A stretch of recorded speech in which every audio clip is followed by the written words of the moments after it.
धर्मक्षेत्रे कुरुक्षेत्रे समवेतायुयुत्सवः मामकाः पांडवाश्चैव किम कुर्वत संजय। इस श्लोक में धृतराष्ट्र संजय से पूछते हैं कि संजय, धर्म भूमि कुरुक्षेत्र में युद्ध की इच्छा से एकत्र हुए मेरे तथा पांडु के पुत्रों ने क्या किया।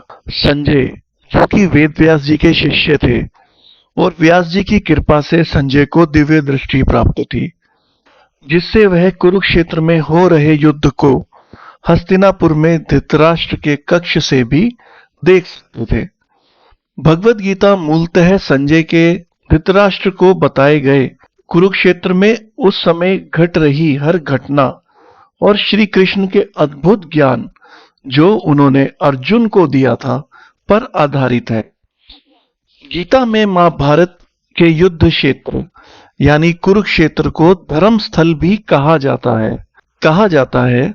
स्वर्ग के निवासियों और देवताओं के लिए भी यह स्थान अत्यंत पवित्र और पूजनीय है, क्योंकि धृतराष्ट्र जानते थे कि कुरुक्षेत्र धर्म की भूमि है और भगवान श्री कृष्ण धर्म के पिता और रक्षक हैं।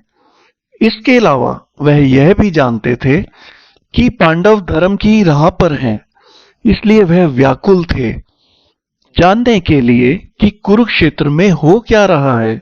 यहाँ पर यह समझने की आवश्यकता है कि उसी व्यक्ति का मन अधिक व्याकुल होता है जिसे पता होता है कि वह जो कर रहा है वह सही नहीं कर रहा है, इसलिए वह परिणाम के उसके पक्ष में होने को लेकर संदिग्ध रहता है।